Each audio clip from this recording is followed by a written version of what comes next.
The very first time I went to the building was when I was at school. When I visited that first time, they were regilding the throne.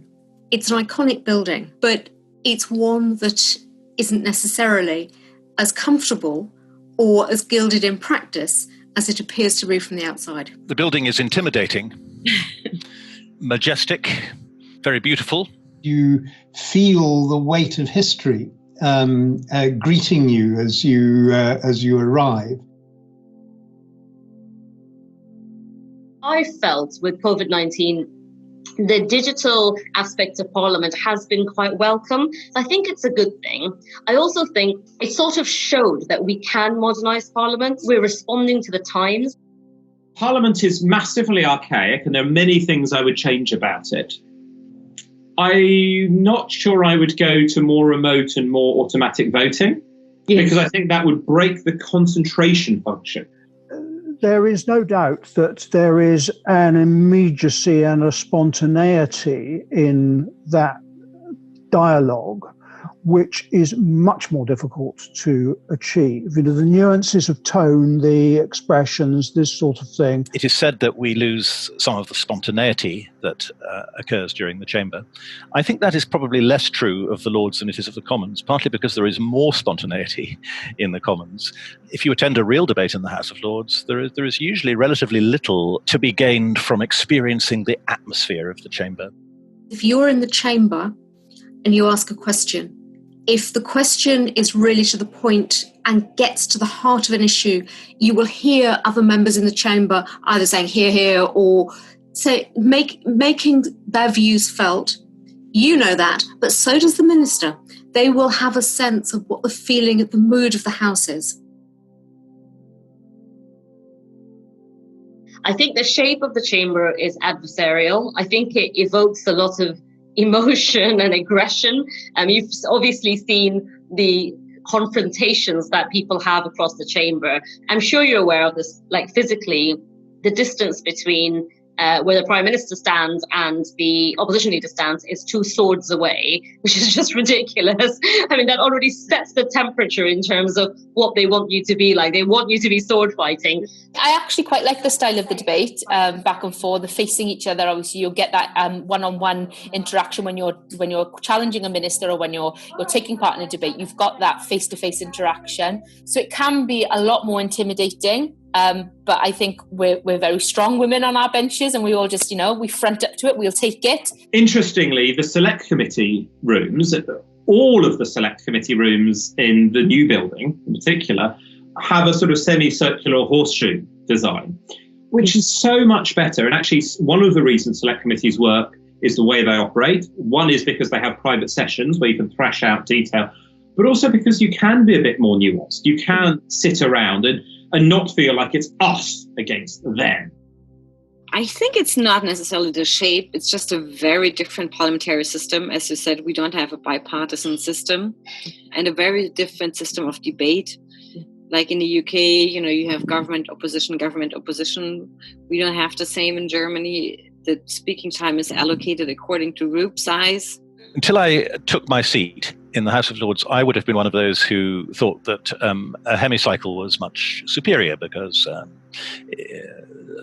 2 sides encourages a polarization, conflict, them and us. Whereas in a hemicycle, there is more of a sense of shades of opinion. All I can say is that from my experience sitting on one of those 2 sides, that's not really the case. I mean, if you sent a drone up to the roof of the chamber and you took a photograph, of course, why is there this big divide in the middle? All I can say, and you will understand this as an architect, when you're sitting there, it doesn't seem like Well, everyone says that if you face each other, this is going to be confrontational. The House of Lords is not particularly confrontational there. People like to sort of share things across the floor as much as to shout abuse at each other. There is a different atmosphere in the House of Lords, and perhaps it shows that you don't have to trade insults to get things done.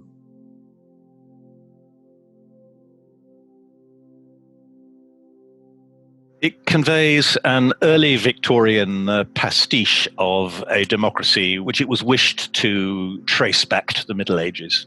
It is a wonderful historical insight into the mindset of those years. But to my mind, it has very little to do with a modern democracy. They did a very good exhibition for women suffragettes in Westminster Hall. Exhibitions like that make a huge difference. In the Welsh Parliament, you've got the natural sort of wood chamber. You've got the big tree in the middle of the building, which represents, the tree of life and the tree of democracy. All the glass there is really open, so you feel connected to the outside world. Here it's very dark, very dingy. The windows are very limited, especially when you're in the palace. There are no windows, so you feel very cut off from the outside world. You could be voting at 1 a.m. and it could be exactly the same to you. There's no concept of time because there's no clocks anywhere either. When I came to Berlin, I was shocked that the architecture of the Bundestag was very unfriendly for families. So I changed a lot in terms of making it more family friendly. We need to protect the heritage, the history, the impressive architecture of the building, all these nuances that need to be preserved, should be restored to what they were. But then, like you said, it also needs to be renewed and brought up to date a bit more. The edifice and the function of Parliament should not be allowed to be degraded, diminished or dispersed under any circumstances other than the short-term. I don't think modernization means changing too much. The bits of modernization we may be able to take some advantage of are more IT stuff. So why not have voting even if you're on the premises? Perhaps the big restoration and renovation work that is shortly going to be happening on the Houses of Parliament at very substantial expense to the taxpayer will be a moment when perhaps we could try and open up sight of what's going on inside Parliament much more to the general public. You can look at other parliaments that we have, the Scottish Parliament, for example, which has a very different feel. The London Assembly, they're much smaller operations. Yes. And in some ways, they have the freedom of not having all of that history. I think there are some amazing things about British parliamentary democracy and some toxic things. And some of that toxicity is related to the structure. And so actually, increasingly, I lean towards the idea of leave it as a palace, a museum. Yeah. Use other spaces that are much more custom built for a contemporary parliament. I was broadly aware that a lot of what I was doing was at an informal level, and that was a valuable opportunity for discourse with the key people. But I hadn't appreciated how valuable and how important. The informal contact turns out, for somebody like myself, I'm an independent, a crossbencher, to be the most important way of getting anything done. The House of Lords, where I work, is ill-adapted to informal meeting. It has some wonderful formal spaces, such as the chamber itself, of course, and the Royal Gallery, but it doesn't have places where you can easily sit and talk confidentially with another person. But you've also got long corridors, and there's an exchange between members of the Commons and members of the Lords in those very informal spaces.